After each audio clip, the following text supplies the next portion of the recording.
Welcome to Inside Games Daily, the only game news show brave enough to report the news from a bathtub. That's right, gaming news waits for no one. Also, this is a really nice tub. And it was actually Stephanie's idea, and I thought it was a good one. So, hello from Amsterdam, from a tub on the 19th floor? Beautiful view. Actually, wait, hold on. Oh, it is beautiful. Wow. Looking great.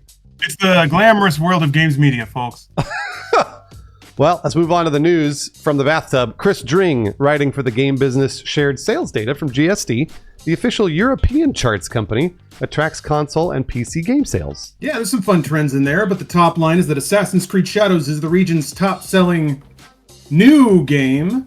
That qualification is necessary because it's actually not the top-selling game of the year. That's EA Sports FC 25, but that released September 2024. So Assassin's Creed on the 2025 charts is the top-selling 2025 game. That makes sense. Yeah. From there, a procession of familiar titles in this list. Grand Theft Auto 5 at number 3, Red Dead Redemption 2 at number 4, and Hogwarts Legacy at number 5. Yeah, other newer releases include Split Fiction at number 6, Mario Kart World at number 9, Kingdom Come Deliverance 2 at number 10, and Elden Ring Night Reign at number 13. Nostalgia seems like a powerful sales motivator too, with the Elder Scrolls 4 Oblivion Remastered hitting 11th on the chart, right next to Star Wars Battlefront 2, which is ranked 12th. That's super weird. I don't know, that's pretty cool. I also think it's part of a trend in how AAA games sell these days. They have very long tails, it turns out. We'll get to that in a minute. Speaking of trends, there are some interesting movements going on, especially with, game prices going up, economies getting shittier, at least in the United States. The European chart, though. Yeah, that's true. Fewer games total are being purchased these days, with digital game sales down 3% year on year, and then physical game sales down 9% year on year. Yeah, total game spending only dropped by 2% so far. In fact, digital spending actually increased 8%, despite a drop in unit sales. So, the explanation for this is as obvious as it is annoying. Games are more expensive, and that's why the spend is up, but the sales are down. Yeah, we all feel it, and it's reflected in the data. The average selling price of digital games went up 15%. Although this is fun, the price of physical games only increased 2%. How is that? What the heck? That's so weird. Isn't it strange? Yeah. Digital games supposed to be cheaper, right? But I think it turns out that just like the raw competition, the aftermarket, like it's got to compete with that in terms of physical copies. So yeah, it keeps the prices low. Competition works. Who knew? Also, Chris String cautions that the sales list isn't 100% representative. Smaller publishers may not share their sales data. So you've got the games like, Expedition 33, Schedule 1, Repo, Peak. We don't really know where they land on this list. Which is kind of a shame, because it would be really nice to see those titles mixed in with fucking Grand Theft Auto 5 still. But it is remarkable how games like that, Hogwarts Legacy, Kingdom Come Deliverance 2, hopefully will stick around for a long time. But I don't know, it seems like if you're these massive companies now, this is what you need, unless you're going to make like some breakout monetized microtransaction hit like EA Sports FC. But yeah, you need these games that'll sell for years and years and years and years. And they didn't used to do that. So this is actually a nice turnaround. It means there's a reason to make a game like The Witcher, because it'll just sell for the next 10 years over and over again. That's true. I often wonder if those games are, to me, they're like a once-in-a-generation type of game, like a Witcher or a Baldur's Gate, where like not everyone, but most people strive, if they're making a AAA game, like, whatever, a Sony or Insomniac or something like that, they're looking to make a game like that will sell for years and years and years. They don't always hit the mark. And so it's I actually think this is interesting because of Assassin's Creed Shadows. Now, Assassin's Creed Shadows, I don't necessarily think will be selling a lot in 3 years or 5 years' time. I could be wrong. I think it's a really good game, but it turns out it was a pretty good hit for Ubisoft. I don't think it's going to save the company either, but... Yeah, and even what that means now is a bit odd, given that they've done like a splinter off and taken all of their valuable brands onto this new kind of life raft. But yeah, it seems like it's doing what Assassin's Creed is supposed to do, which is, I guess, be that third game in addition to EA Sports FC and, well, in America it's Call of Duty. I don't know what they snap up in Europe. But yeah, we'll see. Call of Duty did appear in the list as well. But I don't know. Ironically, I don't know, seeing Battlefront 2 show up in this list years after it released, and especially after, like, EA took the other monetization route with that, right? It was like crazy over monetized to start. They backed off of that.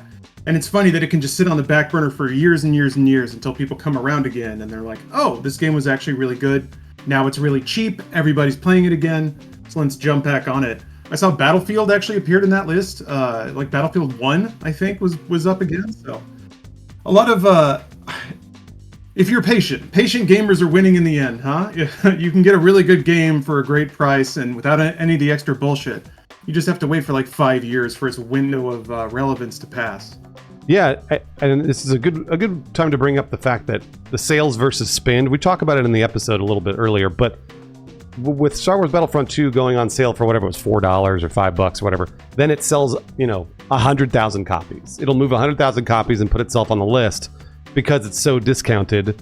And that kind of stuff really doesn't happen as often on console as it does on PC. We are constantly talking about PC versus console here because obviously Lawrence and I are primarily PC gamers, but you're going to find the biggest sales on PC, especially for the patient gamers, the ones that have been waiting around a long, long time. And eventually you will get that game that you weren't able to get, 2, 3, 4 years, and it'll be $5. And that's why it reaches the sales chart versus the actual spend chart. Because I'm sure Battlefront 2 is probably not really on the spending chart. Because I don't know that people spent a lot of money on that game because it's $4 or $5, right? So it's kind of an interesting, sales versus spend. Boy, when it comes to spend, that's just a really depressing chart all around. Because these kinds of games don't even rank in. It's mostly just mobile stuff. If you want to like really put everything together, and then who knows, Roblox and shit like that. And then you start drawing arbitrary lines about what counts as a valid game. Doesn't matter. But yeah, one thing that I wanted to come back to is the physical aspect of it. We espouse PC a lot in terms of being the platform with the most digital competition. On a console, you really have no digital competition, which is why prices could be so high. But yes, if you have a console with a drive, and you have the drive to search for deals, you can still find some cheaper games, or at least you can kind of stay away from the general swell of inflation up pricing that's happened in the last 2 or 3 years. So yeah, again, patience can work out well there, but that's what kind of sucks, and it's another angle on being upset about the decline of the physical trade or certain games not even coming out physical. Is yeah, if you have a console, you're kind of hamstrung by whatever price Sony wants to charge you or Microsoft wants to charge you, but this is Europe. We're not talking about that. So yeah, it's I can see that all in a different lens now. How if you're just stuck trying to look for deals, you're kind of stuck with the bigger games because those are the only ones that show up on disc. Boy, and good luck finding a console with a drive. I mean, I guess like Xbox is still that they just raised the price there, but then Sony's console, I don't even know. Do they sell a PS5 Pro with a disc drive? You have to buy the USB disc drive, right? It's like an add-on, yeah. You just plop it on there. Yeah. I think they do still have boxed ones that have the drive included, but they cost more. Which to me is like it's logical, but it's a tad insidious. They give you the cheaper, more svelte, less complicated console, but it can only access the more expensive games. I guess that's the way it's always been, right? It's like you give away the printer to sell the ink kind of thing. So that's the game though, and if you already have a PlayStation, luckily, and this is something that I didn't think Sony would do, so it's pretty cool that they did. You can you can add it in later, so you don't have to eat all the cost right up front. And especially, I would just implore people to compare physical and digital prices if you're playing on a PlayStation 5. Especially on that Sony marketplace, because Sony many times has been sued for having a monopoly on their digital game prices. And I tend to agree with those lawsuits. So getting a disc drive is maybe the smarter move, but also, Lawrence, I don't know about finding a physical game might be a lot harder than it used to be in the last couple of years. Yeah, it's a pain in the ass.